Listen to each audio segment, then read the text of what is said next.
Like, I've been moved when you've said that kwa ground ina seem hard. Kwa nini ni hard? Is it because we're young? Is it because we've never done this before? Yeah. See hard. That's what I want us to actually talk about today, together with our audience and our panelists. Yeah. Sophie, even when you're aspiring to be an MCA for township, right? Yes. We tunajuanga all the time in this country. Kenya has the most expensive elections in the entire world. You know, people want to get there because wanajua pesa nitapata hapa, nitasafisha rada yangu all the time. Yeah. So even when you say we are young, right? That does not give us the capability of saying you're going to be a good leader, courtesy of you being young. Joshua, what makes you different when you say, are young people ready for leadership? What's the it thing? Thank you, Charlotte, and good evening. Yes. Charlotte, I can make a better president than William Ruto. Okay. But if I said that today and declared that I'm running for president, do you know the first thing Kenyans will ask me, including my very good friends? Please. Do you have the billions you're required to run for president? How much did Senator Sharage say we need to run for? How much? 7 billion. So 7 some billion. of them are saying 7 billion, others have said 12 billion. So someone will ask me, do you have 12 billion? Or where are you going to get 12 billion to run for president? You understand? Yeah. In short, we have made our elections too expensive that it looks like public service has remained as a reserve for public theft. Yes. So that, public thieves, so that those that have stolen enough, because let me tell you, in Kenya, no one gets such amount of money just from doing their business or from just being, being employed. Clean, in short. Clean money, you don't get it. Very few hard. people. Yeah. But it's like public service, those who get into public service because they have stolen enough to be able to fund the campaigns that they've made themselves so expensive. Yes. That if today Sophie said she's vying like she's vying, some people are like, no, I don't think that lady can get the money she's talking about or the money that is required to vie for MCA. You understand? Yeah. And we've also witnessed situations where the ground is very uneven for the young people like us, because most of these people running for elective positions have served in appointive positions. Yes. So that then they have made enough money in those appointive positions to run for elective seats. You understand? It is very uneven and it's very unfair for those of us who are coming. Sophie is very young. Myself, I'm very young. Yes.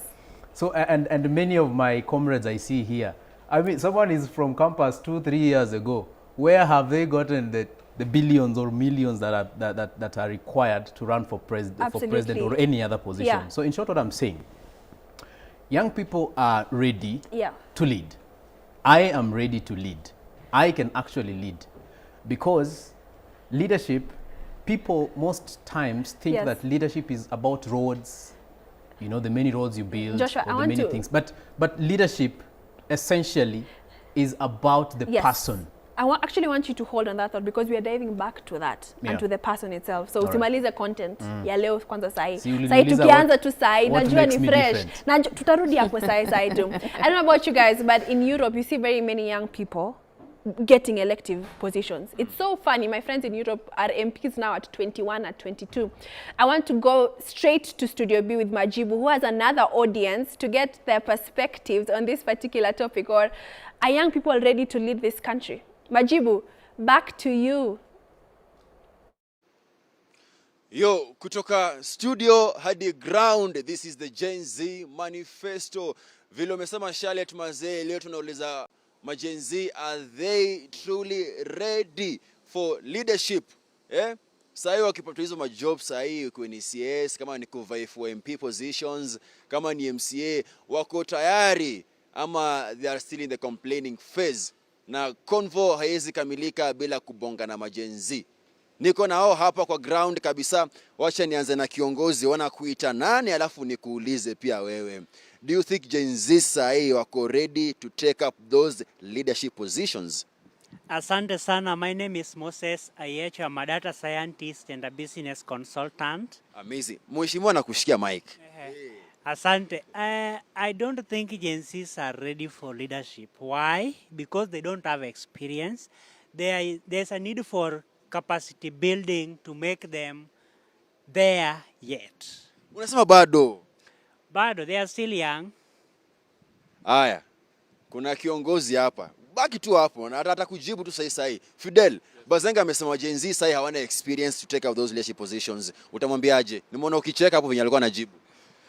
I think, good evening our viewers. My name is Ongoya Fidel. What I'd say is that Gen Zs are, not only Gen Zs, but the youth in general are primed for leadership.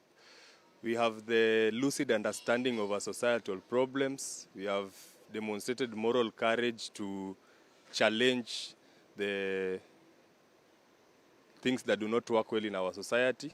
And we have demonstrated also that we can lead a transformative section of our youth to bring in change. So when you say that the youth are not well positioned for leadership, it doesn't really make sense. Sisi kama mavijana, statistics don't lie. Numbers show that we have the highest percentage of the most educated people. So with that in place, inakuonesha we have it. And when we talk about young people leading, relatively young means someone whose age is below and has the qualifications. What does one need to demonstrate ability to lead? Amesema hawana experience. Utamwambiaje? We have experience. The best performing member of parliament in Kenya is a youth. We have Ndindi Nyoro. Is Ndindi Nyoro old? So what we mean by the youth are relatively young is someone who is well educated, of which we all are. He has said that he's a data scientist. So if he's showing you that he does not believe in his mental capacity, then at this stage he should speak for himself, not the youth. Haya. Huyu kiongozi anakaa wale wenye utatoka shule sahihi anakupatia kazi alafu anakuambia kuja na 10 years experience. Kiongozi kuja hapa. Wanakuita nani pia wewe alafu pia Bazenga amesema Gen Zs hawana enough experience ya ku lead this country. Fidel akona contrary opinion that hata the best performing MP sahihi ni boys. Pia utasemaje? Mimi ningemwambia hiyo ni for himself. As Gen Z, we were born ready. Unacheki. Sisi, like, look at those who have experience. What are they doing in the government? Anything that is different hakuna. Kazi ni unasikia pesa fulani tu imepotea. So I think our experience and whatever we have can bring a better change in the society. Before nikuje kwenu, kiongozi nikuje kwako kidogo pia because unaona kulima sana hapa. Ukisema that vijana hawana enough experience, ni time gani best ya mtu ku take up a leadership position in this country? At what age ama ni experience gani exactly unaongelelea? So when you asked the question, I thought the presidency. But the experience I was looking for is that these young people have not even been absorbed in county governments, at least a number of them, to expose them to the governance structure. So what I meant by saying that they don't have experience is that most of them, if you take them, for example, to give them the treasury docket today, they may not understand because they have been not been there. So my point is, they need exposure, and now we need to send wazes home and now give them space, because the positions are limited, but we also need to accommodate everybody, the old and the young. But the old have been occupying these positions since independence. So it is high time we also send some old men out in order to now give Gen Z's experience. Sahi. Nikikuuliza tu, umesema wazee wamekuwa hapo na ni kweli wamekuwa hapo. Are you happy with the type of leadership sahi? Au wenye wamekuwa hapo, sasa kuwataja majina, but wamekuwa hapo tangu miaka yote hadi sahi. Uko happy sahi? Are you satisfied na Kenya wamefanya? Yes, I'm satisfied, but there's something he said that he mentioned a name which I'm not going to mention. That person is older than 35 years. He's not a youth by law. A youth is somebody who is 20. Can you give how many 20-year-old MPs do we have in Kenya? Let us be practical. That's what I mean. When I say they don't have experience, I meant they cannot push financial resources enough to propel them to the MP position. It is too expensive to win an elective seat in Kenya. But to that notwithstanding, Gen Zs have the energy, which when given the space, can deliver. The world needs their light. That's my point. Haya, wacha nikuje kwako kiongozi. Wanakuita nani pia wewe, alafu pia useme, do you think Gen Zs are ready to lead? Yeah, mimi naitwa Victor, and I think Gen Zs are very ready to lead because what we are bringing to the table is new blood, new energy. I think most Gen Zs are, when we look at the wake of 2023 to 2025 protests, most of them, they were leaderless and they had one motion, one movement. It was one motion, one movement. We saw what our leaders spoke about, likes of Sifuna and Babowino. They spoke about bringing new perspectives to the parliament. They spoke about giving new people the chance to lead. And I think the Gen Zs are very ready. Sahi kumekuwa na kelele mingi sana ya Gen Zs online, mahasha zimekuwa zikitembea the last 2 years. Do you think hiyo moto itaendelea hadi kwa ballot, ama ikifika kwa ballot vitu ni different? Actually moto inaendelea hadi kwa ballot na kwenda mbele, kwa sababu we need to change the full house. So tunaanza na kubadilisha maukuta kwanza, then we do everything. But we'll be ready by that time. Noma sana. Bazu pia kuja hapa karibu, wanakuita nani na pia utasemaje Gen Zs wako ready? Mimi naitwa Saidi Abdalla, and I think Gen Zs are ready. I'm not thinking, I know, because personally I'm a Gen Z. Me, I can lead. I have led. I think the notion of we need experience. We have experienced leaders right now, and we are at a moment where tuko shaken. Leo kuna issue, kesho issue, daily tunalia with the experienced leaders, ndio. Sasa I think we are ready if given the position. Yeah. Na nikuje kwako pia Fidel, kuja hapa karibu pia wewe. Nikuulize sahi, as we speak sahi, ni vijana wako ready as in, are they well informed in matters governance, policy, mambo na economy, to take up those leadership positions? The youths are well informed. How do you demonstrate that you are a leader and you understand what leadership is? Is one, if you are able to let me reframe it into this perspective. If you're bringing a leader into, I'll give an example with the current government. I'll give the Board of Engineers. The Board of Engineers is headed by Aisha Jumwa. Does Aisha Jumwa know how to use steel? Where has she ever done engineering in this country? But we have youths who are like 35, someone who is relatively young, let's say to the age of 38, 40, who has worked in different, let's say, construction places, or has headed different construction companies and things of the sort, who can be able to transform the space if given the chance. Our problem is we do not employ meritocracy wakati tunapatia watu kazi kwa government. That is why we experience systematic failure. You cannot give someone who scored D in engineering or someone who has zero knowledge in engineering to head such a docket. What we are saying is that if you are given a leadership position, if you want the systems to work, if Majibu is the president, Majibu should delegate the Ministry of ICT to someone who understands what ICT is. I'll take you to Rwanda. Kagame is doing that with the youngest ICT minister. Their systems is working. Their sports minister has toured these continental tournaments. He has visited this he has developed the game structure in their place. You look at, let's say, Rwanda. They are doing Formula 1 racing. They are preparing for the same.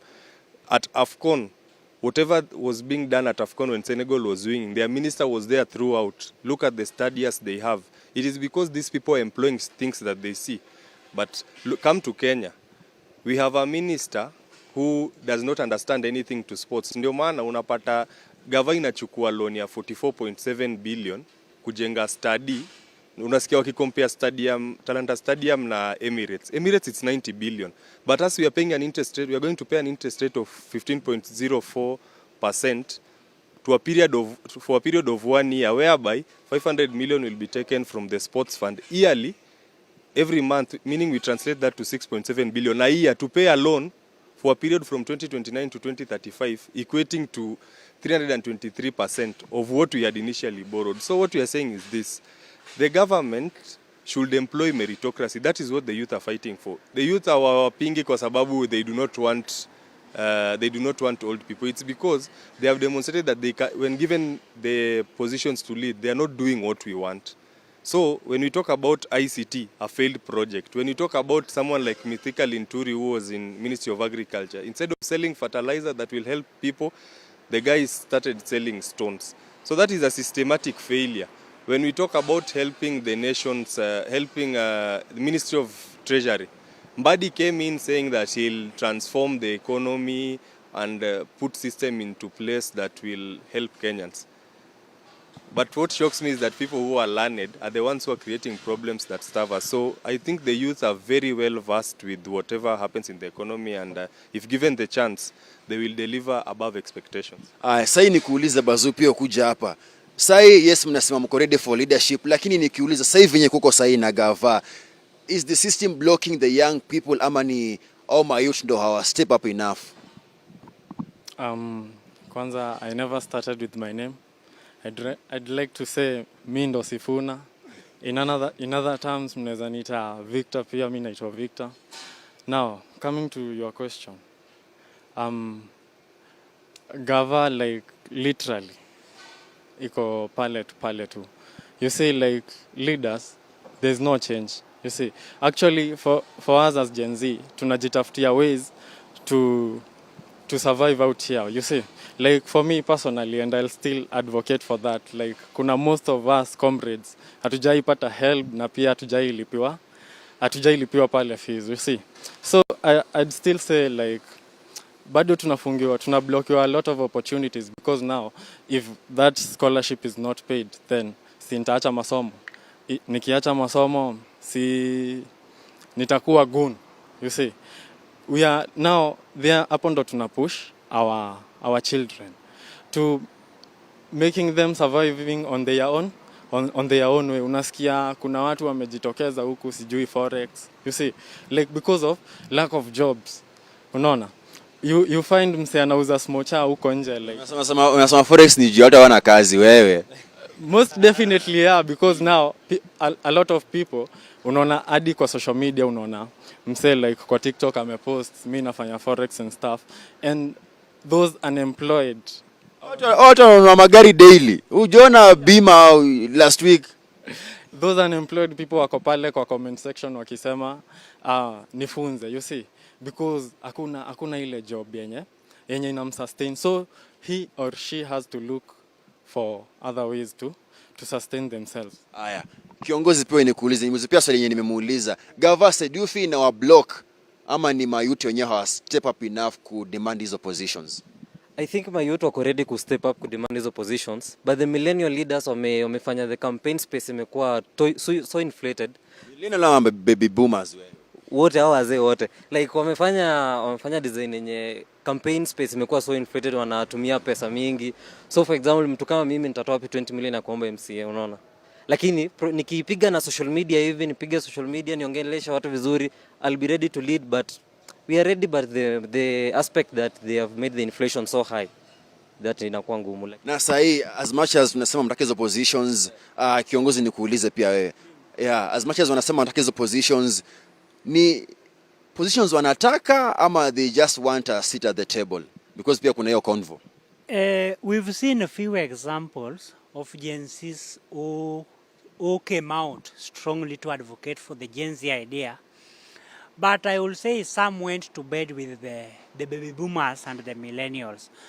But the bigger majority of Gen Zs want a better future for themselves, where if they work hard, they can access capital and start businesses for themselves and empower themselves. By way of data, from a data point of view, not everybody can be employed, but if the environment is conducive for businesses to thrive, then even those Gen Zs can run successful businesses if there's access to capital. So Gen Zs generally want a better future for themselves, so that they don't engage in drugs, crime, and things which are demeaning to society. My view. Sawa, kiongozi, tukimalizia hapa pia ukuja hapa hivi. Yes, wanataka hizo positions, but sahi ma Gen Z, are they offering solutions ama wana point out hizo mashida zenye sawa, kuna hii shida, kuna corruption kwa hii gava, kuna help or hapeani in good time, wana point out mashida pekee kama pia wana offer solutions? Personally, naweza sema we are thinking of solutions to the problem, unaona? Sisi kama Gen Zs. Kuna issues ni mingi on the table. Sisi kama Gen Z, wenye wamesema kuna hiyo inflation ya elective seats, most elective seats, ndio upate an elective seat any, you must have money. Na to have money, you need hiyo sasa experience yenye the millennials are coming up with, unacheki. Yenye it's a barrier to us up and coming age, unaona. Sasa personally naweza sema we have solutions, bro. We have solutions. Kunazo lakini hamzisemi. Nani asemi? Fidel, nikuulize, mna point out hizo mashida ama pia mnapeana solutions? Juu pia leadership ni kupeana solution kutatua hizo vitu. Kama ni corruption, najua ni sawa. Mkinipatia hii docket nitafanya hivi na hivi to curb this whole issue. Mnapeana solutions ama ni kupenda hizo mashida peke yake? Now what we are saying is this. We went to the streets because we were saying that the cost of living is high. Looking into the system, the government, how it's run, we have discovered that the problem is the economy. And when you look at the economy, what is the problem? The problem is odious debt. What we are telling you is this. There is no way a country can be paying 2.3 trillion in odious debt which is fake, debt which is not even taken through the legally prescribed means. So we are saying don't pay odious debt. When we talk about healthcare, we are saying that healthcare can be financed by the government. Sai, we are talking about SHA. The Minister of Health was defending SHA here. And then after 2 weeks of him defending SHA and walking across the country, one, you find that 11 billion has been looted from SHA. So we are coming up with solutions to different things. We are saying that recently you had the Ministry of Education saying that they are losing almost $1 billion into fake schools. So how are you losing $1 billion to fake school and you have been given the job? If you have been there for 3 years, how are you not able to flag such discrepancies from the system? So we are saying that we have seen the problem and we are offering the right solutions in order to solve and help the country come from this economic crisis and mess that we have. Aya, naomba time nafaa kuwapeleka break kidogo, lakini kumbuka we are live on K24 TV and kama tukirudi mwenzangu ndani ya studio Charlotte atakuwa anaendeleza convo, lakini pia mimi nitakuwa na penya hapo ndani pia tuweze kuendelea na conversation. Gen Z ready to lead ama ni kelele kwa mtandao? Tutapata majibu leo right after this short commercial break.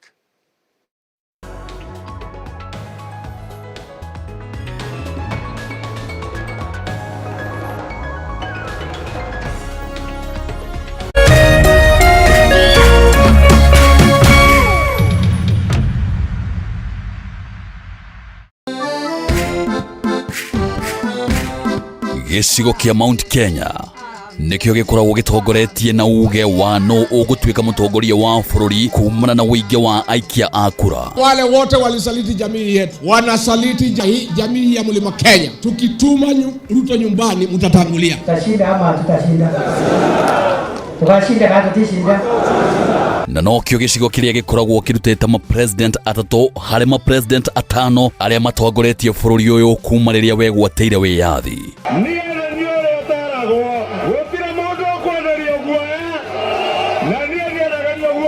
Fisi akitaka kula mtoto wake anasema ananuka kama mbuzi. Sisi ni viongozi wa kitaifa na tunatafuta uhusiano na watu wa Kenya yote. Usiangushe, mimi ni jirani yenu hapa. Sasa mkiniangusha mtapitia wapi? No kuma gĩthurano kĩnene kĩa mwaka wa 2022 gĩcigo gĩkĩ nĩ gĩkoretwo kĩgayũkanĩte, ũndũ ũrĩa wehereirie thutha wa kũhagũrwo kwa Rigathi wa Gachagua ta mũnini wa president.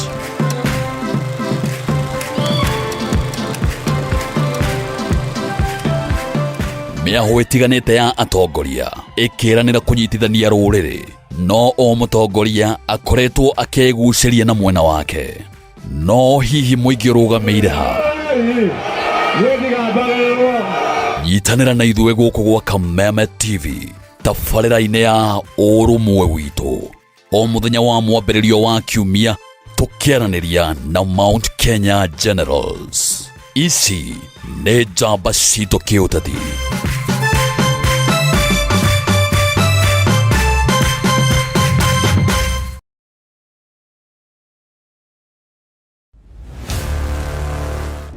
Kama invite yangu haikufika on time, but I'm glad to be here anyway. She was my rival, my competitor. We need to shut this business down. Hii biashara ndo kila kitu kwenye hii familia, nikufe ama nisikufe. Kama mbaya. We ni mnoma sana. One truth can break everything. Sit tight.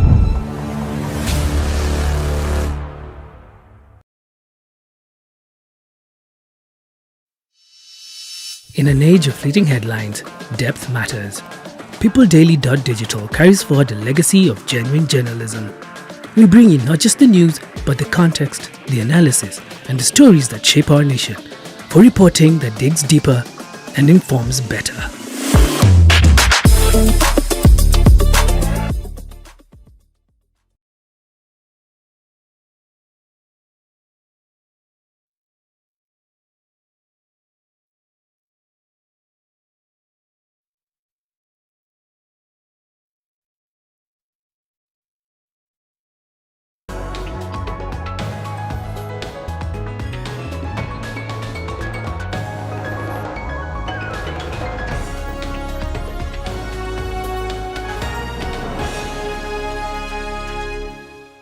Welcome back to the Gen Z Manifesto. I don't know about you, but this particular topic gets to me. And as you've heard even from Studio B with my colleague Majibu, we have had a few conversations at the back where young people have said, we are actually ready to lead. We just need an opportunity to do so. And as I remind you, you can find us all our social media platforms at K24 and Kameme TV. Please engage us. Give us a comment. Umesema Gen Z wanataka kulead. Give us those solutions in the comment section. And you can find us on our WhatsApp number at 05777321. Na nikiuliza tena swali ya leo nikijoiniwa na Joshua na Sophie and my amazing audience today. This particular topic, I know it sounds very vague, but when you go deeper, we need solutions for this country, right? And for me, I believe we no longer need to complain, but we need to bring solutions. If 2027 wants to have young people on the ballot, we need to have sane people of integrity to be back.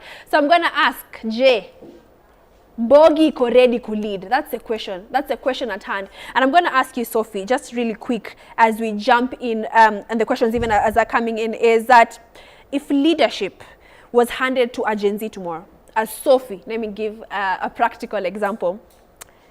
What's the first decision you will make? To hang all corrupt leaders. So immediately. With immediate effect. Anybody who has been accused and found guilty of corruption is due for the guillotine. Hanging. So are you saying you're going the Asian way? Because you've seen most Asian immediately countries. in public, Uhuru Park, and we sit there and we wait for you to breathe your last. Because I don't understand how Ferdinand Waititu is my former governor, Kiambu County. Yes. He stole close to $500 million shillings. Yeah. He's taken to court, he's found guilty, and he's fined 53 million, and then he appeals, and then they bring down the fine to 20 million. So you stole $500 million. You can afford to pay. You can afford to pay a fine of 20 million. Yeah. So that is not, no point retribution to the citizenry who lost $500 million. So that is executive order number 1 for executive Sophie, order number is to 1. hang all corrupt politicians. Immediately. So for executive order number 2 is we are not paying odious debt. Executive order number 2 is public debt audit with immediate effect. And anything that does not go as per chapter 12, which is the public finance management chapter, that says any long-term borrowing should be backed up by a development project. Yes. And it also goes to article 226 clause 5 that says any person who is responsible in public office for any loss, the loss is on you. So anybody who took debt, did not do anything with that money, the loss comes back to you. You're the one who is liable. So let me ask, as you've said there, Sophie, hang all rogue politicians, corrupt, in short. Do you understand the consequences of that particular executive order? I do. Okay, and the immediate consequence is anybody who is in my government, we're talking as though I'm president today, anybody who's in my government knows that if you're found guilty of any form of corruption, including receiving a bribe like we see our policemen on the roads doing, immediately convicted. I'm going to just pause on that and ask Joshua here as we jump on in. As a young leader, and you've been in a lot of spaces, right? You have served, you have called on accountability and proper governance in this country. My quick question is, you know, as young people and as Gen Z, do we actually want responsibility, or do we want the freedom to complain? You know, it's easy to complain, right? We don't want freedom to complain. If it is freedom to complain, we actually have it. Yeah. We already have freedom to complain. We want people to take responsibility. Public service is a calling. It is, and I agree. It is a calling. The problem is that we have people who do not have the calling in public service. Oh, absolutely. That is the problem we have. It is until we understand that this is a calling and not any other person can serve in public service. But how do we know someone has a calling? If someone comes to 2027, I want to vie for this position, how do we know this person has a calling for leadership? Those are some of the routes that we are talking about. If you look at most people, and it's sad that even in elective positions, we've had people who have criminal records, previous criminal records. And we have people who've been, indulged in corruption cases, people whose names have been mentioned in corruption cases. And these are the very people that are being elected. You understand? So it's not hard to know who has an issue or who who has a past bad record or something. It's not hard to know. Yeah. But the problem is sort of we close our eyes to whatever is happening, and at the end of the day, what we were talking about before actually comes to pass. He who has the most money gets to be elected. Yeah. The same happens for appointive positions. You find that people who are being appointed into leadership positions, it's like you must have a tag where someone can pull when you're going rogue, in which case going rogue is going against the wishes of the person above you. You understand? So we have people, every person who gets appointed has some questionable character, so that then the person who the appointing authority always has something to cling on. But they're like, if you want to listen to me, I'll pull this card on you. Absolutely. You understand? Yeah. So the system has been made so restrictive that we don't find it easy for those who actually want to serve people diligently to get into those spaces. Yeah. That is the problem we have. Another thing is that you see, it's so easy again to say that you want to serve. Yes. But there is that which it takes to serve. If indeed we want to serve, or if indeed someone wants to serve, they must be able to sacrifice.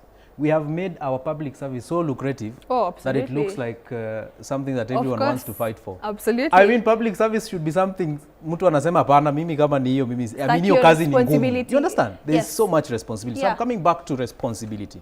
That's the question. We are calling for responsibility, and public service is responsibility.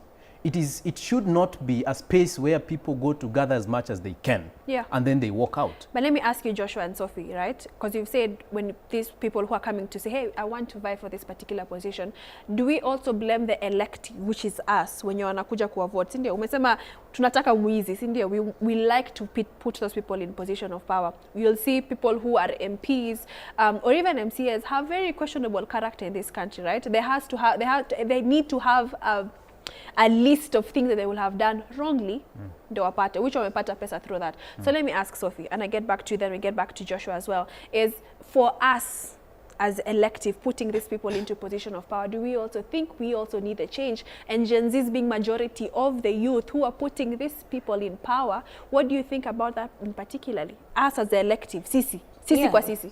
For sure, we cannot remove ourselves from the conversation, because our leaders are a complete reflection of who we are as Kenyans. Yeah. We find the easiest way out, the shortest way through an actual problem. In fact, we don't like getting tired. That's true.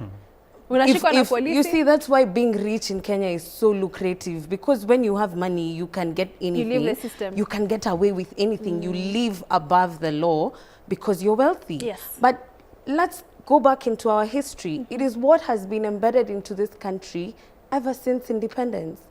when the first government came in, the first thing they did was steal land that was supposed to be given to the common man, who gave up his land for the white man. Money was given by the white man to this government to give Kenyans to buy land, but they gave that money to themselves, bought the land for themselves. So our parents have grown up in this system. We have grown up in this system, and that is why, Charlotte, today when we say Ruto must go, we're not saying the person himself. We're saying everything that he represents, because it is a system, it is a cartel, it is a thing that does not respect values, that does not respect the constitution. So right now, what then we need to do as a citizenry, because now we are looking for solutions, it is to dig deep into value-based leadership. We already have an independent institution that is mandated to vet the leaders that go on the ballot. So IEBC should be on the front line to vet who are the options that are presented to us as Kenyans. And then us as Kenyans, we will go, this time round, we are going to read the manifestos. You see these things we are complaining that Ruto is doing here, privatization. All those things he put in his manifesto, but we are not keen enough to read. Tulikuwa tu hapo kwa hatupangwingwi, bottom kwenda up, hustler. We were really caught in the drama. We didn't read. So this time round, we will be keen enough to read and to evaluate your values. Someone even suggested we need to go back and see who you are ukiwa class 4. Ka ulikuwa unaiba pencil, ka ulikuwa unaiba sharpener, tunakutafuta, ka ulikuwa unalala class, juu utaenda bunge kulala. It's true.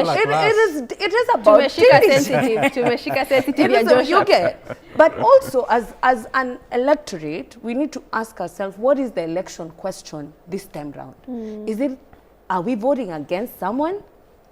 Are we voting for ourselves? So the challenge to us as Gen Zs and those who are vying for positions is to give people a platform where when they go to the ballot, they see themselves, they see their lives, they see their economic position. So if you just asked that Ruto must go does not represent himself, but it also represents the entire system, right? So is it possible to remove the entire system and to approach the entire cartel in this country? Because you said it roots back all the way to 1963, right? My version of that is quite too radical for the common Mwananchi to take in. But it has been done in countries like Nepal, where people just wake up and say they're tired of this system and they change everything 360. It can be done. Because let me tell you something. Kenya has worked before. You know, our parents used to have something called boom. Used to get boom, you'd pay for your sister's university, you're in uni, but you're paying for your younger sister's school fees with boom. You're eating in school. Right now, comrades in uni, our party at a lunch, our funny at an exam, a system has worked before. So why are we here? I agree. Sophie, I'm going to pause you right. I know this is a very passionate topic for all of us here. I want to throw it to Majibu, back to the audience, for us to get an overview perspective. And I just want to repeat again, your opinions are valid. We're in a democracy. If you have a different type of opinion, please feel free to be open about it. Majibu, what is an amazing audience saying about this particular topic? Are young people ready to lead? Yes. Nana kuna mic side. Cha nianze hapa. Nishatoka ground, niko studio sasa. Acha convoy endelee. Luciana, tuanze kuuliza swali tumuuliza huko nje pia. Do you think, kwanza nasikia unavai mahali wewe kama MCA, uko ready kwanza kwa hiyo position? Actually, I'm Lucina Jenga, MCA aspirant, retired Vijaya constituency, that is Kiambu. Actually, the question should be not, are the young people ready? The question should be, are the citizens ready to support the young people? Because young people are very passionate. They are ready to serve the country. Another question. Naomba ukaribisha mic kidogo. Okay. Kuna mahali Kiambu hakusikii.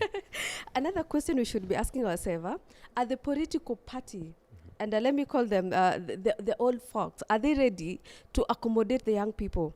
Because those are the kind of the challenges that the young people are facing. Are the citizens ready to accommodate a campaign that there are no free tokenism? They are not giving handouts. Those are the questions we should be asking ourselves. Because you cannot tell me that I'm Luciana, for now, me affording $1 million, it is impossible. So umejipangaje hapo Kiambu? Mimi first of all nafanya civic education. I'm telling the citizen nawambia hii story ya kuwaleta tokens, hii story ya handouts, zile effects inaleta in future. Nawambia msiniache mimi niende kwa kwa county government nikiwa na deni ya 10 million. So the moment itafika pale, sitafikiria kuwajengea hosi ama barabara. Nachukua doza hosi, kwanza nalipa ile deni ya 10 million. And then the moment ukichukua loan inakujanga na interest. Sindio? So which means kama nilichukua 10 million nalipa zikuwa 15. And the same case, kwa sitakuwa zikuwa 15, nitachukua zikuwa 20 because nataka zingine 5 za juu. Nikikuja mtaa na wahonga 200. Mseme acha nikuje hapa pia. Kiongozi pia wanakutana na alafu pia mlienda kwa maandamano mkaandamana mkasema mtaki hao wazee wote waende wote kabisa. Mlikuwa mnasema nifagia wote. Sawa, mnafagia wote lakini mko ready for leadership. Okay. To begin, I am Mutembe Eric. I am a teacher by profession. Religion, Gen Z, tribe, Gen Z, everything Gen Z. So, to answer him, yes, we are very ready. That is why you saw us in masses in the streets. That is why we lost some of our, let's say, friends, our age mates, our brothers and sisters. We were very ready. That is why you saw us marching towards the State House. Let me say this. Fagia wote, we were not against anyone. We were against the bad governance that is in this nation, as my sister has said there. We were against the corruption that is in this system. Every day or every time before campaigns, you will hear everyone talking about corruption. You will hear every leader talking about corruption. But when they enter the system, I promise you, you will not hear anyone. They are quiet. You will not hear anyone talking about the bad situations in hospitals. You will not hear anyone talking about the situation in schools and everything. So unasema sahi Luciana sahi akipata position sahi 2027 atasahau wengine walikuwa na struggle na wao atawageuka mbaya sana. I'm talking about the current leadership. There was this, if I can refer. Lakini majenzi yako kwa hiyo sector. Okay. To answer you, we are very ready. And to be ready, Gen Zs and the whole nation and every voter will do us a favor. Don't expect for handouts. Don't expect for sums of money. Don't expect for us to go extra mile in financial terms in order for you to vote for us. Vote for us without money. Vote for us without good cars, because those cars are liabilities. In fact, the leaders take loans to purchase those vehicles and do campaigns. They afterwards wanakuja kurudisha hiyo pesa na pesa yenu. So, tafadhali wapiga kura, don't expect for us to come with loud music, with extraordinary suits. Vote for us and see the change. Sawa, washasikia. Wewe mwenye unaochi sahi wakikuja kama ni Gen Z usi expect much. Hiyo do au wengine wakikuja wachukua yote.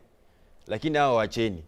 Tukusongea side nyingine pia kiongozi, do you think Gen Zs are patient enough for leadership ama they just want instant change? Okay. Jina yako kwanza. Okay, thank you so much. I receive first greetings from North Rachonyo Ward, that is in Homa Bay. Ushapokea. Yes. I hope wana watch. They are watching. They are ready. They are waiting. They have been waiting for this since yesterday when I told them that I'll be here to talk about them.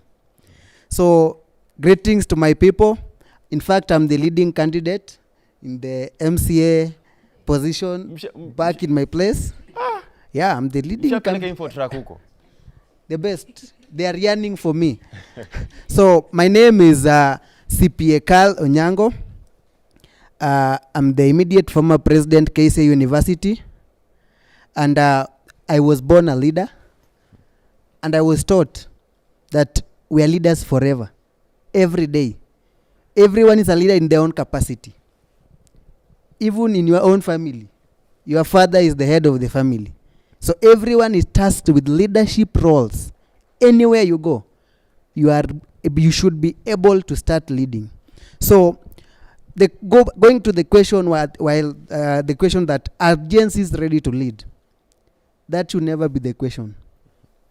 Gen Zs should go for leadership positions. No one will be ready to give you the positions. You go and take them. You go and grab them. Because, when we started this movement that Gen Zs are leaderless, Gen Zs are tribeless, partyless. Now, what I would like to tell the Gen Zs is that we can only be able to make the changes when we stage ourselves strategically into these positions, into these political parties. And as you know, that if we want to make any kind of changes in the policies, like the policies themselves, we have to stage ourselves into the political parties. We cannot make changes in this country without being in a political party. So I would like to urge Gen Zs, we have to align ourselves with political parties to be able to be strategically positioned for these leadership roles. So there is the biggest challenge that we are facing as Gen Zs is the funds, and also where the society has really put the Gen Zs or the youth. The youths are in a very sorry state of the society, such that we have been told that we are leaders of tomorrow. When will tomorrow come? They started telling us we are leaders of tomorrow when we were very young. And this is a narrative that they keep selling to us. So, Gen Zs have a very sad state in the current political landscape, such that you find that we are being used as goons or bloggers. They won't give you the positions that you really need. They will make you their bloggers. They will hire you to their political rallies as goons. But those that are not goons or bloggers, they are not registering as voters. When will we be able to make change? We make change by participating actively. And that is why, while at home, every time I go at home, I try to promote the civic education. And this is a cry for every Gen Z in the Republic of Kenya. On 2024, we went to the street. When will we be able to make that change? It is a wave that came. It is a wave that really came, but the politicians feel like the wave is gone. Sawa. Acha nipite comments kidogo hapa Facebook. Kuna watu wananibamba sana. Tumuulize hiyo swali, do you think Gen Zs are ready to lead? Kuna Bishop Francis Mwangi Gitahi anasema very ready. Mwingine anasema yes we are. Lakini kuna mwingine anajiita Sky T Karish anasema kazi yetu ni kushout. Ni ukweli? Actually, I just want to say, my name is Magdalene, and I just want to say, siko ubaya, lakini at times tunashoutingi sana. Okay, unajua, those leaders beat us because they have strategies. Sisi tuko na agenda, but are we doing the actionable part of these strategies? Are we doing the actions that are required? Mfanye nini sasa? Majenzi wanasikia. Let me tell you, you find on TikTok tuna raising funds for people, sijui baba nani alipass, sijui tumeraizia nani sijui 5 million. Can't we raise that money to sponsor watu wengine pia waenda wa lead? So we can do that.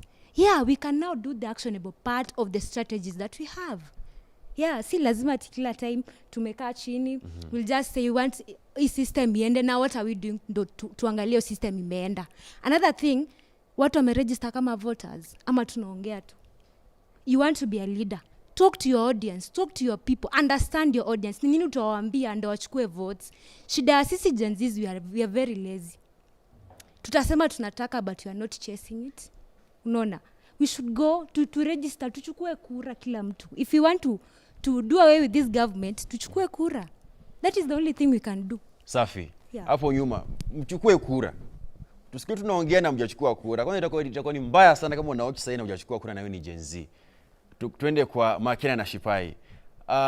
Pia tukuulize, do you think Gen Zs are ready to lead? And why?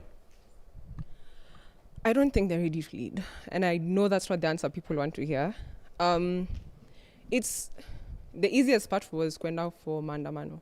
And I know you don't want to hear that. It was so sad because you lost so many lives. It's easy to be angry. What comes afterwards is strategically planning. She's also mentioned that. Put money behind your leaders. I even asked Sophie, I also asked her, if a bunch of you are vying for MCA here, why don't you coalesce into a party? Why don't you give us, from president until MCA, people who are on the same party, and then we can vote for that? But if you scatter your votes and then you want to be co-opted into the existing parties, power is never given. It has to be taken. And we are not ready to have that conversation because we are basically knocking, begging, because ODM, you want to be let in, all of these things. And we're also not structured to the sense where we are not having financial input, we're not having policy discussions. So we are not ready currently, but it does not mean that it cannot happen. So you think there has to be a Gen Z political party? I think so, and a national one. I know I've seen a couple here and there, but where we can all put our resources towards, instead of splitting the vote, just do that. From President hadi uko chini, then have a proper manifesto. Anataka kukujibu because she's vying on a definitely on an already established political party. Sitaki kuitaja, lakini huyu ni member huyu. Yes, let me answer her. She's saying that we are not ready. One, we need to accept that change is progressive. You cannot change everything at once. We also understand that our country has a system, and a system that need people who are principled enough, who have purpose, and who are passionate, so that you can break this system. And for now, according to what happened and the betrayal we have faced, it is hard for us to trust one another. So I have to know, like someone like Sophie, I can trust Sophie. So when you go to county government of Kiambu, it will be easy for us to break that system. So for her, when she says she's not ready, maybe it's her who is not ready, but for us, we are ready. And please, when you say the Gen Z are not ready, please, pay for yourself. You are not ready, not us. Endelea kutuma feedback when you go home through our social media platforms on Facebook, X, hadi Instagram, hadi TikTok na WhatsApp. Tuambie, tuko tunapitia feedback after this short commercial break.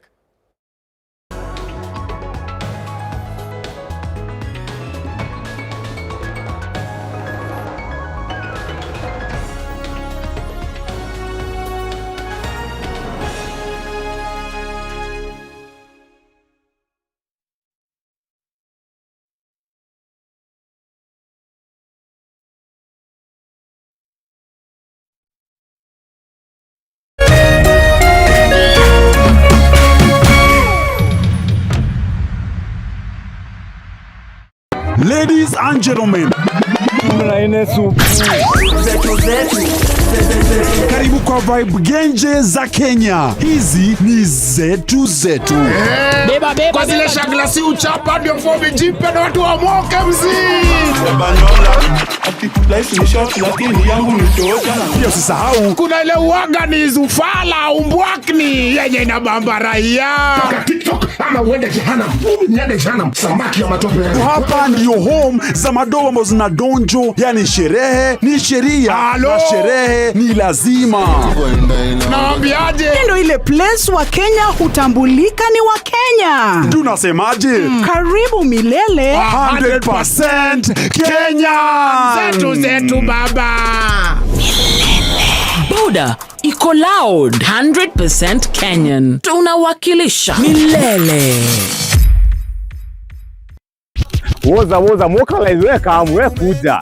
Woza Mr. Mavela, Mr. Mandunya, Mr. Mabojeng ni kama sawa kururumia. Nani wanzi for James aka Miss Kanyoni aka the Lioness. Kumada keda shahoine kinyaza ikomine mwa shahoine. Reremboka o'clock Monday to Friday iko nini?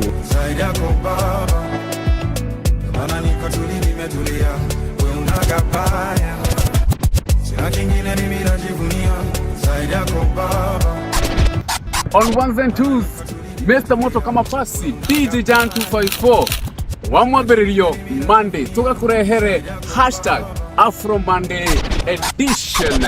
Namwa wakere, tukaigira dhini wakanida wa Reremboka. Nagwo wagatatone wagwa Wednesday.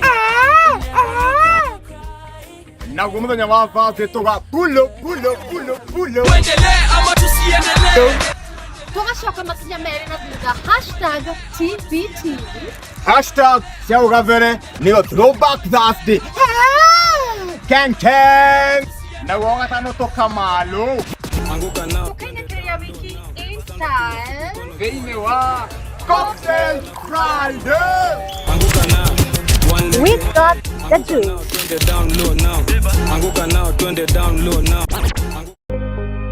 Thutha wa nduma nene nĩ ũtheri mũnene, narĩo riũa rĩa wega rĩgacangarara na kũrehe ũtheri ona mwĩhoko wa muoyo. Na ripoti ya Ngai ĩrauga atĩa? Niĩ ndarĩ mũrwaru tondũ ndĩ haha ndĩmwĩre atĩrĩrĩ, I am a living testimony. kwĩ Ngai matu-inĩ ũkaga ihinda rĩrĩa rĩagĩrĩire. Tabarĩra ya gĩthima kĩa muoyo rĩu nĩ ĩragũkinyĩra kũhetũkĩra Kameme TV. Ũkĩaga kũinũkia kĩndũ reke ũndũ ũyũ ũkinye mũico. Ũgĩtabarĩrwo nĩ Martin wa Janet HSC. Tabarĩra ya gĩthima kĩa muoyo ĩrĩa ĩkoragwo ĩgĩũka haha ũkamenya kĩhonia na ũgathikĩrĩria na ũgateithĩka. Nĩo mũthenya wa kana kwambĩrĩria thaa 2 cia hwaĩ-inĩ na gũcokera mũthenya wa Jumatatũ thaa 8 cia mĩaraho. Ndũkahetũkwo nĩ tabarĩra ĩno nĩ amu haha nĩho gĩthima kĩa muoyo.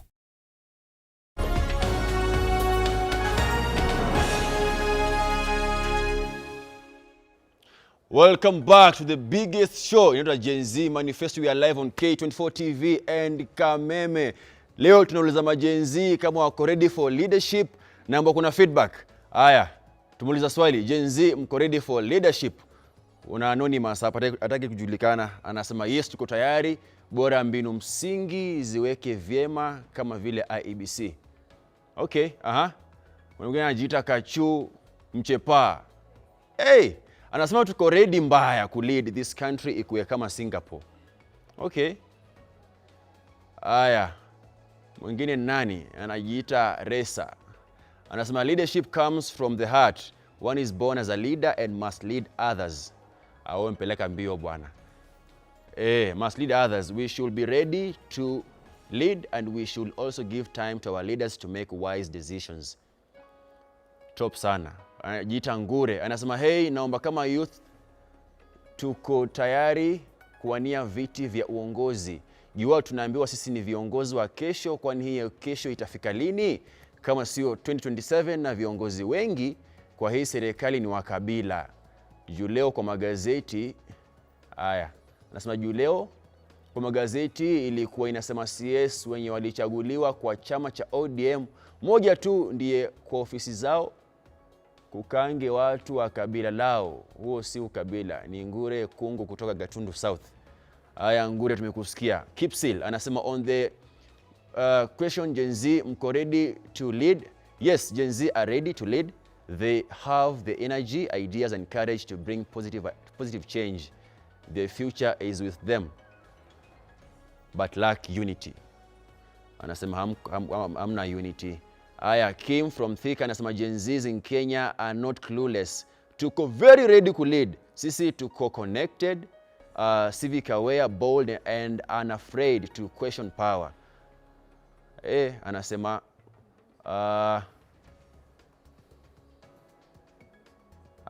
Gisheru, as a senior Gen Z, I will encourage my youth to register as voters. Ndio tuangoe hawa viongozi ambao tunasema hawafai. Peter Wanjohi kutoka Kinangop. Charlotte, tunasemaje? And thank you so much for your feedback.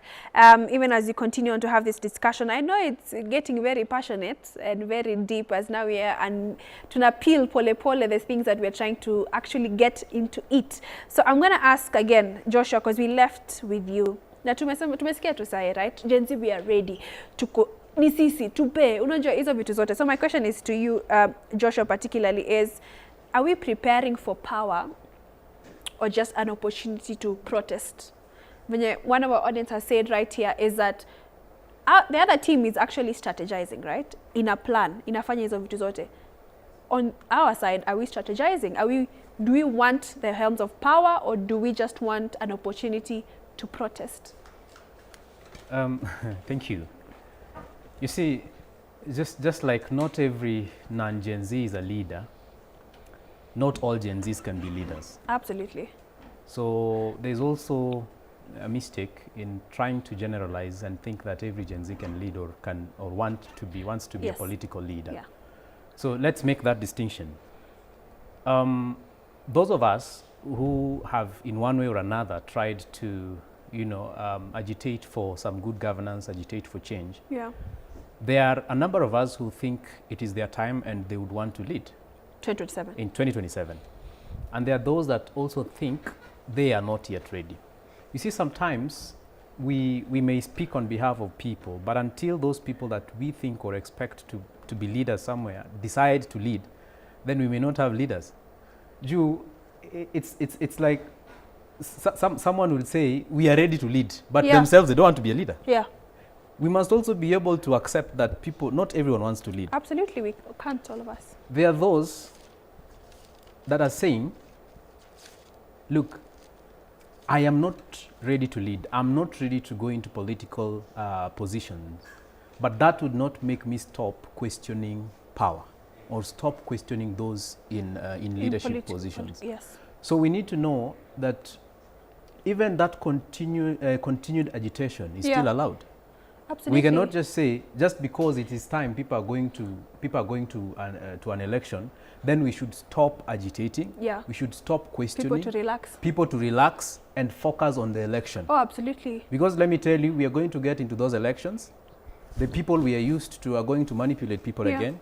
They are going to use all the wherewithals that they have to ensure that they get into power. Yeah. And in 2027, September, October, we shall start speaking about the same things. Yeah. And so we must not relax insofar as education is concerned, even as we ensure to push some people to get into leadership. So let me ask, as you've said, we shall not relax, and we will not relax, right?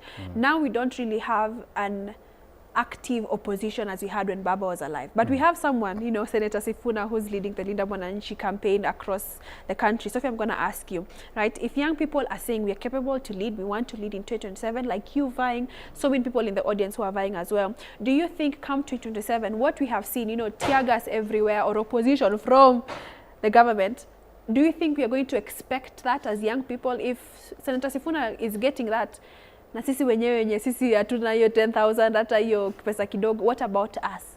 And what is your eye come 2027 if there is such opposition? What about us then?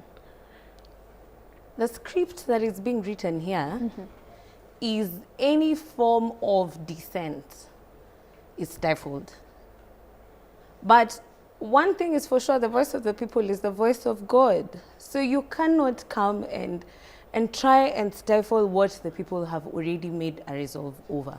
Number one, I'll give it up to Kenyans because we're really struggling to change our mindset.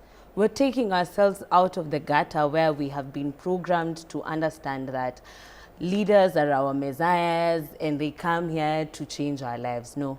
The one thing that as Gen Zs we've been able to achieve is to become the watchdogs of democracy. Absolutely. We are eternal vigilantes. Yeah. And even to that Senator Sifuna, he needs to understand that we shall have eternal vigilance on him and his team as well. Yeah. We shall not take corrupt people. We're not going to switch one corrupt person for another. We're not going to take political rejects on this side that everybody who feels now they have a bone to chew with Kasongo comes on this other side and now pretends they want to be with the people. Kina Millicent Omanga hapo. Ati I made a mistake. Sasa mmenisamehe. Unfortunately, no. We shall never forgive and we shall never forget what you have done to us. You have asked us if we are just waiting for an opportunity to protest. Yes. Tunangoja. As a matter of fact, it is a clarion call to that Sifuna team. Babu is seated there, he's saying the way we are going to go for maandamano today. Kesi ya Rex ilikuwa inafaa kusikizwa leo. It has been postponed for the second time. What reason does the court have to keep postponing that case? The suspect, the culprit, Isaiah Muraguri, still works at Central. He is known. He was caught on camera for what he did. So what we are trying to tell that team, if at all they really want a people-centered agenda, it is to push for the things that are affecting the people now. For instance, a good place to start would be justice for Rex. It's been 2 years, for heaven's sake. The mom, today was Rex's birthday. his case was postponed. Like, what do you seriously mean? What sort of a nation are we living in? So the precedence that has already been set, when you see Eliud Lagat being the influencer for the National Police the poster. For everything, every poster the police service removes, you have to see Eliud Lagat's face. It is like spitting on our faces and reminding us, hiya, this person is a suspect in a case, and he will still eat your taxpayers' money, and there's nothing you're going to do about it. Let me ask you, Charlotte. They're saying we have tear gas. What is the work of the NIS? Kazi ya NIS ni gani? Ni kutafuta mtu mahali huko, a dissenting voice, kina landlord, kujua mahali huko. Si wajua hizo tear gas zinauzwa wapi basi? Zinatoka wapi? Zinatoka wapi? You see the problem we have with this government, it is full of incompetent people who their work is just to follow the president. What we are bringing to the table as young people is professionalism. For starters, we right now, I'm a working citizen. I go to work 8 to 5. When I get into office, I will go to work 8 to 5. I am already learning. Sita shinanga nikizunguka nikifuata Sifuna kila mahali ati. No. Absolutely. Somebody has just said Gen Zs were lazy. Does that person know that we, in 2025, Gen Zs had the highest purchasing power in Kenya of 4.4 trillion shillings? And what was that on? Housing, food, furniture. Every single basic need. We might be lazy in the eyes of people because we're not registering. We've had that, but in our pockets speak very different of us. We are 4.4 trillion rich. So let me interrupt you just in the same breath so that we can just take this back to our audience. And we'll come to this particular topic again and have a conversation with Majibu. I want to throw this back to our amazing audience who are passionate about this particular topic and ask the same question. Are we truly ready to lead? And what do they think about 2027? Will it be calm? Will it be... are we ready to take power? As one of the people had said, power is taken. Naona huko juu kumewaka moto mbaya. Mnawekelea mawe. Mawe. Huko. Hii side pia kuna mwenye amecomment hapo akasema that Gen Zs wanataka positions lakini hawana resources and they can be easily manipulated. Utamwambiaje huyo? Is it true?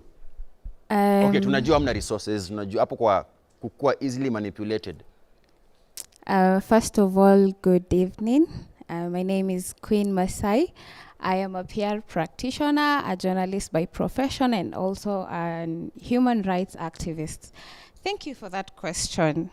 One, the reason why Gen Zs are so easily manipulated, it will just go back to us lacking the financial capability.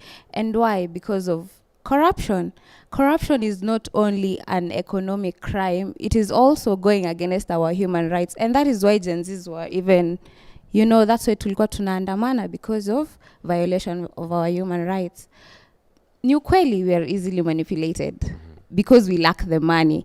But she also talked about if as Gen Zs we just came together for each other, tuseme okay, huyu amesema, he said he's vying for an MCA in Homa Bay County. First of all, congratulations, and I wish you all the best.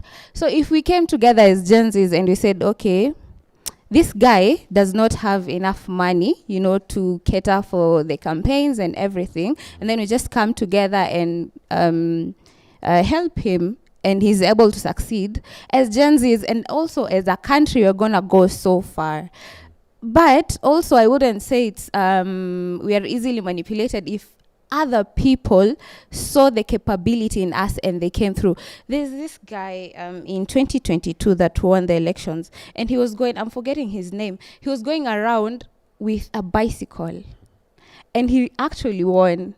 But also, I've not really followed up about what he has done in his constituency, but I'm really hoping he made Gen Z proud. So if we came together as Gen Zs, or if the country came together and really trusted us, I think we are capable of leadership. Side nyingine pia kiongozi umengoja sana, suti na mheshimiwa. Wanakuita nani alafu pia utuambie unaona uko tayari kuingia ofisi kabisa. Sasa ukishaambiwa ingia hapa kwa treasury unaweza panga kazi kabisa. Sure. Haya tuambie mko ready? Yeah, thank you so much. Sitting on the rooftop, breathing heavily like a wounded buffalo. It's Kimani Maina from Ongatarongai, aspiring MCA Ngai Murunya Ward, Kajiado County. Hello. Let me start by saying this. Are the Gen Z ready? The Gen Z are very ready. And people should be reminded this. The Gen Z retain overwhelming voting power of around 75 70 to 75% of the electorate, making us a decisive force in the political atmosphere ahead of 2027. People should also be reminded that life reward audacity with an element of a strategic positioning. Yes, so we are going for it. And this time round, as we are going for it, we are not going to let the door ache while the good heart splitter. So we were born leaders. Yes. People should be reminded that one. We were born leaders, and we are leading from the front line. Regardless of what people are saying now that they have commercialized the campaigns and the political space and the arena in Kenya, we are going for it. Myself, I would like to post this to my to people of my ward, Ngai Murunya ward. This is Kimani Maina and I'm coming. Sawa. Yes, Kimani Maina. Safi kabisa, na mbona tuna time kabisa, lakini tusonge hapo mbele pia. Fidel, tuambie pia briefly, kuna kitu ulikuwa unaongelea kuhusu economy na deni ya country, tunasema hiyo deni ni fake. So your question was, I'll do it sequentially. So Charlotte asked, what is the first order we'll do? The problem facing this country is what we call the economy. If you are really invested into changing this country, the first thing you do when you come into office is do a forensic audit into public debt. We as a party have done one for the previous regime, and the government is doing what I call a Ponzi scheme to defraud Kenyans in the gist of we are paying public debt. This regime that is serving now has been borrowing 1 trillion, and in some instances it has even gone overboard of 1+ in its borrowing. I'll give an example of Talanta Stadium. Well, it's 11 billion. You leave alone the 11 billion. I want to give you how they are stealing that money. Talanta Stadium, it is a loan that was procured by Lindsay Financial Company Limited at a cost of 44.79 billion. This stadium is being compared to Emirates. When you look at the cost of Emirates, it's 90 billion.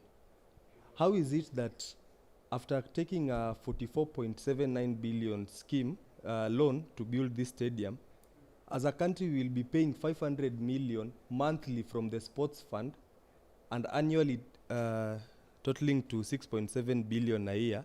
If you look at across the period they'll be paying, we'll pay a 323% interest. So meaning that if we borrow 1 bob, we are repaying 3 times of what we have borrowed. Look at what we have. In my records here, we have a fraud haste of about 9 trillion in the past regime. This one here, the Auditor General first flagged that our debt ceiling has risen by 55% of the GDP. You look at the Talanta you are mentioning, 11 billion has been stolen. Look at Shah, 11 billion has been stolen. We are not saying that a stadium is bad. Anybody can build a stadium. Even a madman becoming a president can build a stadium. It is common knowledge. But at what cost are we doing this? The problem of Kenya is the economy. So once any leader looks at the economy and gets the nitty-gritties to where we are suffering, we'll get this. Why am I saying this? In our annual budget, when the government is doing its fiscal planning, 2.3 trillion goes to servicing debt. If I'm telling you that 2.3 trillion is servicing odious debt, which when audited, that's why you see people like, and that's why I tell Kenyans, don't just vote people because they are populist. We have the United Opposition. They have now changed their name to United Alternative Opposition. They always just sing one term. So after 1 term, what? So we should just sing 1 term and put into place. As I finish, I'll be as short as possible. Let me say this. Briefly too. Let me say this. Let us look at the economy first. Let us solve the issue of odious debt. And let us now cascade down to issues like health, which will now be free, education. And lastly, to the youths, if you want to be empowered, let us put pressure to the government to stop doing what I call domestic borrowing, because if the government borrows domestically, the banks have devised a way whereby they give the loans by a 14% rate and give the citizens by 20%. So if we do this, we'll be able to salvage Kenyans from kuna so much budgeted corruption. But anyway, you have a decision to make. Take your vote and choose the government that will serve you well. Perfecto. Tupatie mwenye yako nyuma yako hapa pia tuambie, first time anaongea pia yeye, tuambie unaitwa nani, alafu pia tuambie kwanza unavai, and do you think the Gen Zs are ready for those leadership positions? Thank you so much for this opportunity. My name is Regina Nkirote. I am the standing woman representative Meru County, and I'm saying I'm the standing woman rep because the sitting woman rep akiamka anytime atapata nimekaa. Kama venye Sophia amesema that tukichagua leaders tutakuwa tunaangalia tabia zao hadi za hapo awali. Mimi nikiangalia tabia ya woman rep wangu kila saa nalala bunge. Actually as a policy maker hakuna policy yoyote amemake ya kusaidia watu wa Meru. Well, mimi Nkirote nasema sisi kama Gen Z tuko very ready because we know and it is time for generational transition. Tutoke pale penye tulikuwa tunasema hii ndio sample ya watu wenye wanafaa kuongoza. Hawa ndio wako na pesa, hawa ndio hawana. Mimi kama like vile nawawania kiti ya woman rep I can say I am solution oriented, like I know what I'm going to do in the 14th parliament as a policy maker. The second thing that I can say, we understand the weight of the responsibilities that are ahead of us. I'm trying to mean this, serikali ile madeni yote inakopa itatuchukua miaka na mikaka kulipa hizo pesa. Hivyo basi inatulazimisha sisi kama Gen Z wakati ni sasa. And this is my message to the Gen Zs. Chukua kura, piga kura. Today is the tomorrow you worried about yesterday. Safi. Wakati ni sasa. Masani ya kuchukua kura, tupige kura. Asanteni sana. Safi. Mwenzako hapa mbele anasema akisimama tu kidogo hivi ushakaa. Tuambie pia unaitwa nani, alafu tuambie Gen Z is ready to take up the leadership positions come 2027. So thank you. My name is Tabitha Oloch. I'm a youth participation champion at Siasa Place. So I'd start by saying what Thabo Mbeki said. He's a former president of South Africa. The problem with African leaders is not that they don't know what to do. Trust me, they know all that what we are saying, and they know what to do. They have just chosen not to do it. So we run into the risk of falling to their traps and narratives. When I hear people saying Gen Zs are lazy, Gen Zs are not turning up, I think it's a narrative formed to suppress what Gen Zs are actually doing. Yes, we might not be uko mbele vile tulikuwa kwa protest, tuki-protest na tukiongea about finance bills, but we are organizing. Gen Zs are mobilizing. Kila siku vile my friend here alisema, watu wanachanga TikTok, right? Kuna watu wenye wana mobilize for specific causes. Rome was never built in a day. There is power in mobilization. There is power in easy caucuses of people mobilizing for a specific good. And the fact that we are able to mobilize as young people, I think that's our greatest asset when it comes to even the leaderships that we choose and even the people that we are with when it comes to 2027. Ndio Sophia kwe MCA anahitaji sisi tukue ground kama mobilizers wake. Anahitaji tukue ground tukimpigia debe, right? Na wanajua, politicians wanajua, hakuna mobilizer mnoma kama vijana. And they use us every time when it comes to these issues. So what I'd like to say is that young people, let's stand up, register as voters. That's our first ticket to making the right decisions. Sisi tuko more than 10 million. Sisi wote hatuwezi kukua elected leaders. Surely we only elect like I think 1882 elected leaders apart from nominated ones. So we can't all of us be in parliament and be in county assemblies and be like the president, but we can be leaders in our own sects of changes. Gen Zs are ready to lead in their different sects. Tusieke kila mtu kwa box ya lazima uko MP ndio ukuwe na lead. Utalead kama mtu wa kijiji, kama chief, kama ACC, kama nyumba 10. Hizo vitu zote ni leadership. So when we are talking about leadership, let's look at his spect yote. And tafadhali, tusifall kwa narrative that we are lazy. Gen Zs are not lazy. One, ukitaka kujua Gen Zs are not lazy, apart from, let's say, kwa hizi MPs na Senate na governor seats, trust me, 2027 kutakuwa na landslide. Kuna watu wanaenda home, wengi sana. Most MPs are going home. Why juu saa hii voter mwenye ako huko depths of Busia anajua kazi ya Senate ni oversight. Si kulijengea barabara. Kitambo watu wako wanajua. So there is power that Gen Zs wamepea watu wanajua information in the deepest places of them.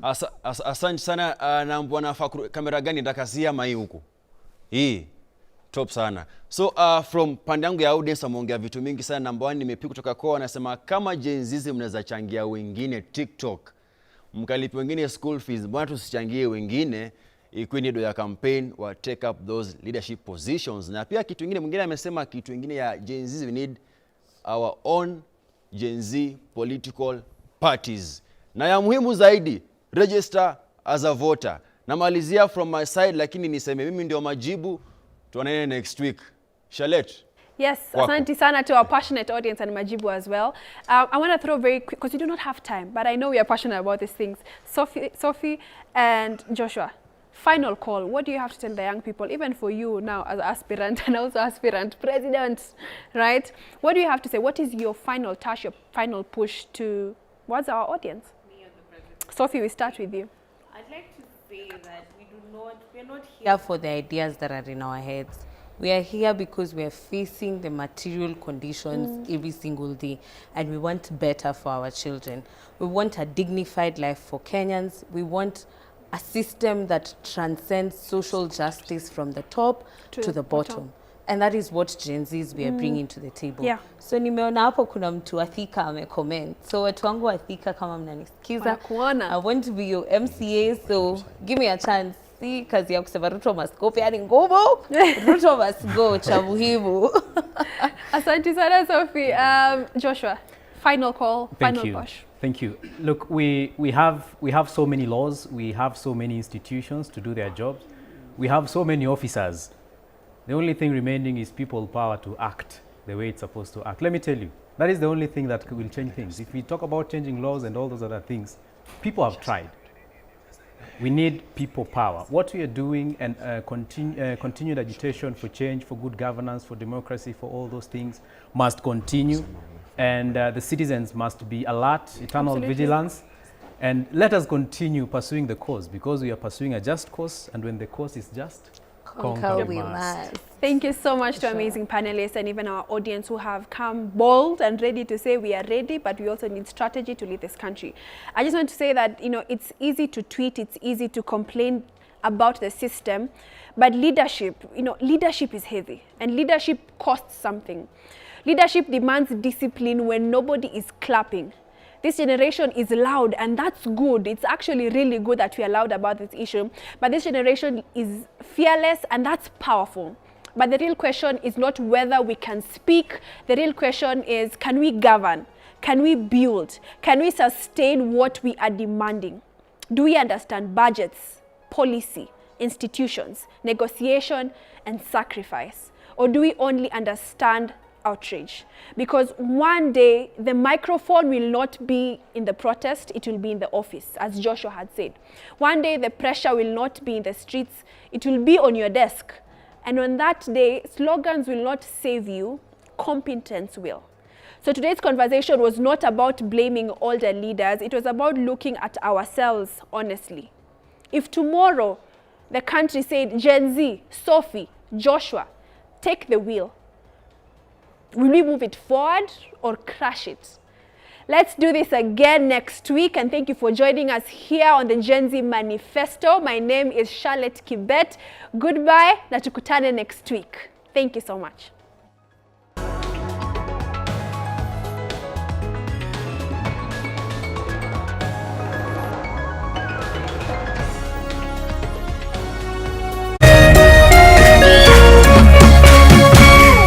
Meme TV, Muthegi wa Rũrĩrĩ.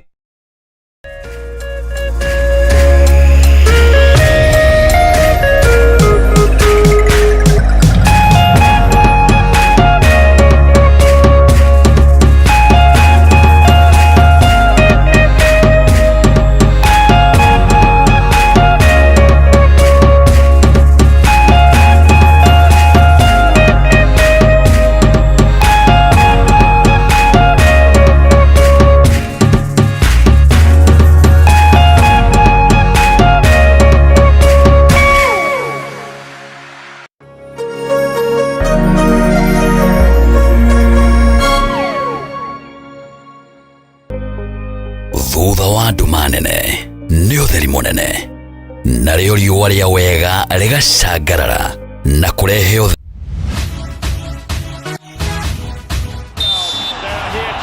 waigua biringi ĩyo hatirĩ ũndũ ta nganja, nĩ ngarangano cia mathako matiganĩte.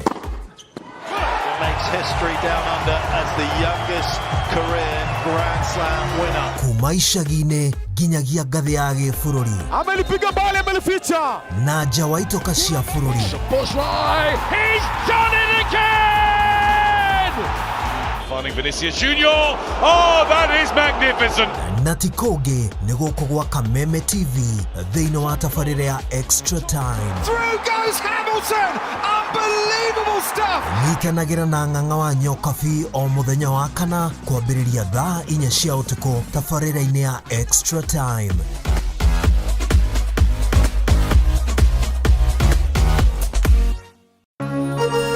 Hihi wina kĩũria kana woni wĩgiĩ umemerekia wa Kameme TV? Twandĩkĩre woni waku kũhĩtũkĩra Facebook @Kameme TV Kenya, X @Kameme TV Kenya, na twandĩkĩre email kũhĩtũkĩra info@mediamax.co.ke. Kameme TV, mũthĩgi wa rũrĩrĩ.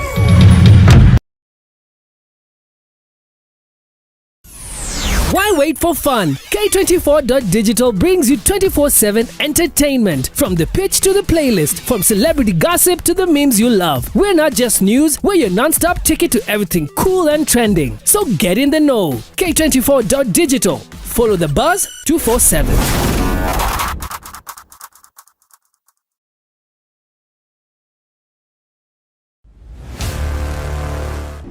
Kama invite yangu haikufika on time, but I'm glad to be here anyway. She was my rival, my competitor. We need to shut this business down. Hii biashara ndo kila kitu kwenye hii familia. Nikufe ama nisikufe. Kama mbaya, mbaya.